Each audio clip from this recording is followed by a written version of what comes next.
teman-teman, apa bedanya pebisnis sama pedagang?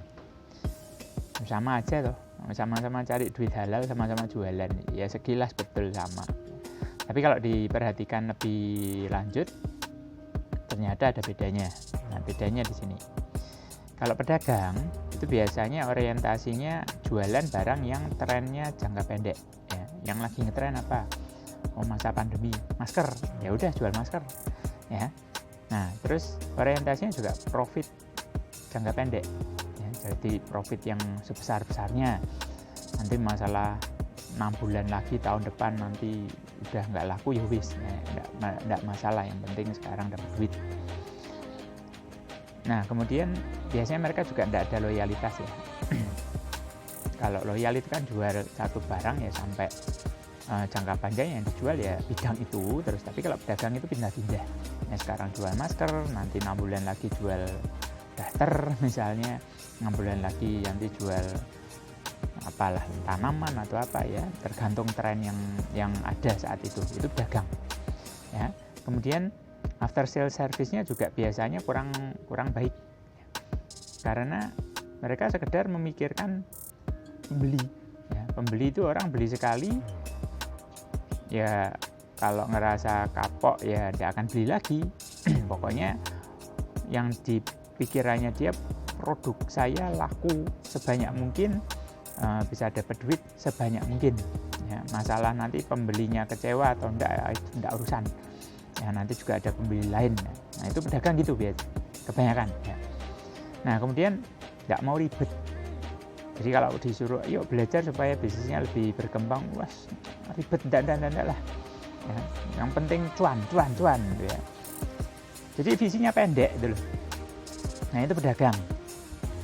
Bagaimana kalau pebisnis? Nah, kalau pebisnis ini biasanya dia lebih jauh. Ya. Jadi dia berpikir yang trennya jangka panjang. Yang trennya jangka panjang bisnis apa? Yang misalnya ini masa pandemi ya, mau kesehatan. Nah, Anda lihat bakul masker sama apotek, ya, mana yang bertahan lebih lama? Ya pasti apotek lah. Yang bakul masker di pinggir jalan itu kayaknya tidak nyampe 6 bulan nanti kan udah hilang gitu kan. Nah, tapi kalau apotek itu jangka panjang ya, dan dia fokus untuk bangun sistem. Ya, bangun sistem dalam artian kalau pemilik apoteknya bervisi ya, memang berbisnis, dia akan berpikir gimana caranya supaya apoteknya ini bisa jalan, bisnisnya bisa jalan, tinggal dianya jalan-jalan gitu kan. Nah, kemudian dia juga loyal ke supplier, loyal juga ke pelanggannya, karena dia berpikir bukan cari pembeli tapi cari pelanggan. Pelanggan itu apa? Pelanggan itu orang yang beli produknya, dia merasa puas, dia dapat after sale service yang baik, ya, akhirnya dia repeat order, dia beli ke situ terus. Kalau butuh obat misalnya ya dia larinya ke situ. Nah, itu berbisnis.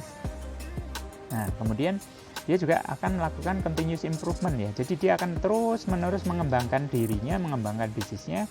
Gimana caranya supaya apoteknya ini bisa cepat besar, kemudian dia bisa buka cabang, makin banyak cabangnya, makin gede omsetnya. Dan kalau sistem masuk di situ, dia bisa jalan-jalan, bisnisnya tetap berjalan. Jadi visinya jauh ke depan. Nah, sekarang gini, bagaimana dengan kita yang memang sedang berusaha untuk mencari tambahan penghasilan? Satu-satunya yang paling mudah kita kerjakan kan jualan toh. Ya. Nah, jualan itu dilakukan oleh pedagang, dilakukan juga oleh pebisnis. Nah, tinggal masalahnya Bapak Ibu teman-teman, Anda mau memiliki mindset sebagai pedagang atau pebisnis. Kalau mau jangka panjang, bisnisnya nanti bisa jalan, bisa syukur-syukur bisa menghasilkan passive income, ya milikilah mindset sebagai seorang pebisnis, bukan hanya mindset seorang pedagang. Jadi harus banyak belajar, pilih bisnis yang trennya jangka panjang ya, sesuai dengan kriteria yang tadi. Oke, nah mau tahu kayak apa sih? Ya nanti Anda simak video yang lain, kemudian Anda juga bisa ngobrol nih dengan teman-teman yang bagiin video ini ke Anda. Oke, selamat jadi pebisnis ya, jangan hanya pedagang yang cari cuan aja. Oke.